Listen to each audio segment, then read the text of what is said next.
उस दिन हिदायतकार महेश भट्ट ने मुसन्निफा इंदिरा राय की एक तहरीर पढ़ी तो इतनी पसंद आई कि मुबारकबाद देने उनके घर पहुंच गए। इंदिरा राय न सिर्फ मजमून निगारी में शोहरत रखती थीं, बल्कि यूनिसेफ के तहत होने वाले समाजी कामों में भी हाथ बटाती रहती।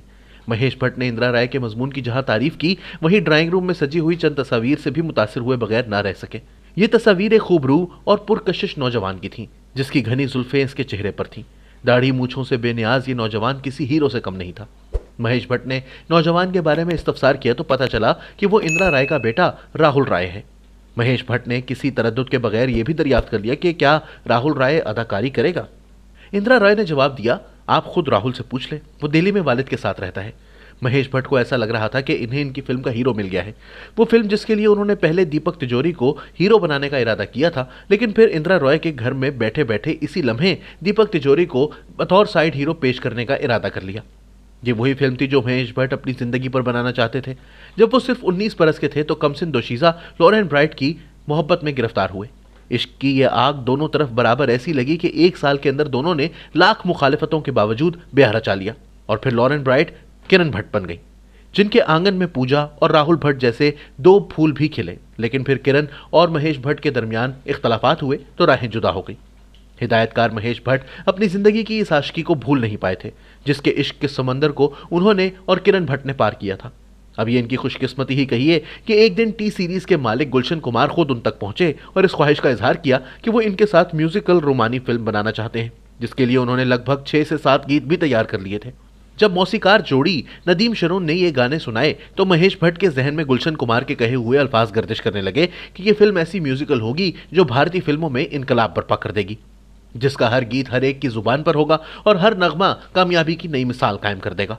वाकई गाने थे ही ऐसे कि जौहर शनास महेश भट्ट को लगा कि गुलशन कुमार ने जो कहा था वो सच साबित होगा।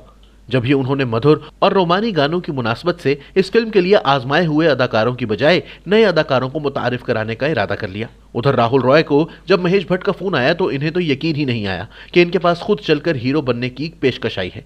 महेश भट्ट ने बंबई आने का कहा तो अगले चंद दिनों में राहुल रॉय को फिल्म के लिए मुंतखब भी कर लिया गया। महेश भट्ट को राहुल रॉय में सिर्फ एक कमजोरी ये लगी कि इनका लबो लहजा थोड़ा अंग्रेजी था, इसीलिए देसी अंदाज देने के लिए राहुल रॉय के लिए आदित्य पंचोली की आवाज की डबिंग का फैसला हुआ। दूसरी जानिब राहुल रॉय को सिर्फ ये बताया गया कि फिल्म चूंकि रोमानी है तो वो खुद को बतौर रोमान परवर हीरो के तैयार करें। महेश भट्ट की ख्वाहिश तो थी कि बेटी पूजा भट्ट को ही बीवी किरण भट्ट के किरदार में मौका दे, लेकिन पूजा भट्ट ने माजरत कर ली। ऐसे में महेश भट्ट को लंबी चौड़ी और सांवली लड़की अनु अग्रवाल का ख्याल आया, जिनसे एक पार्टी में मुलाकात हुई थी। इब्तदा में महेश भट्ट की जानिब से मिलने वाली पेशकश को वो रद्द कर चुकी थी, लेकिन अब जबकि महेश भट्ट पर धुन सवार थी फिल्म बनाने की तो उन्होंने अनु अग्रवाल को राजी कर ही लिया। फिल्म को नाम दिया गया आशिकी का, जिसकी बेशतर अक्सबंदी इसी कॉलेज में हुई जहां किरण और महेश भट्ट की मुलाकातें हुई थी। अक्सबंदी तेजी से हो रही थी। उधर फिल्म के गीत बनकर तैयार हो चुके थे। कुमार सानू, उदित नारायण, अनुराधा पौडवाल और नितिन मुकेश की आवाज में लगभग 12 गाने मुकम्मल हो चुके थे। इन्हें सुनने के बाद महेश भट्ट क्या गुलशन कुमार भी झूम उठे। इस जमाने में फिल्म की नुमाइश से पहले गीतों को जारी करने का रिवाज था, इसीलिए महेश भट्ट ने फिल्म बीनो का हीरो और हीरोइन के हवाले से तजस्सुस बरकरार रखते हुए कैसेट कवर पर राहुल रॉय और अनु अग्रवाल की वो तस्वीर दी जिसमें दोनों के चेहरे रेनकोट के पीछे छुपे हुए थे। हस्बे तवक्को आशिकी के गीतों ने तहलका मचा दिया। टी सीरीज के तो समझे बारे न्यारे हो गए। मौसीकार नदीम शरून और नगमा निगार समीर के गानों की ऑडियो कैसेट्स की फरोख्त 1 करोड़ तक जा पहुंची। नुमाइश से पहले इस कदर पजीराई का ख्वाब महेश भट्ट का ही नहीं गुलशन कुमार का भी सच साबित हुआ। बहरहाल ये भी हकीकत है कि नदीम शरून ने आशिकी में 2 पाकिस्तानी नगमों पर भी हाथ साफ किए। एक तसव्वुर खानम का गाया हुआ गाना तू मेरी जिंदगी है और दूसरा फिल्म दूरियां का बस एक तेरे सिवा नुमाया है। यही नहीं, पाकिस्तान तक में जब आशिकी के गीत मशहूर हुए तो यह भी कहा गया कि मोहम्मद अली शेखी ने ये गुनगुनाए हैं। ये कयास आराई कुमार सानू की गुलकारी पर की गई, जो उस वक्त तक मशहूर नहीं हुए थे, लेकिन आशिकी के गानों ने इनकी किस्मत का सितारा भी बुलंदी की तरफ पहुंचा दिया। आशिकी 17 अगस्त 1990 को जब सिनेमा घरों में लगी तो हर सिनेमा फुल हाउस के बोर्ड से सज रहा था। सिर्फ 30 लाख रुपए की लागत से तैयार इस तख्लीक ने उस जमाने में 5 करोड़ रुपए से जायद का कारोबार किया। नुमाइश के बाद तो इसके एल्बम की फरोख्त में और पर लग गए।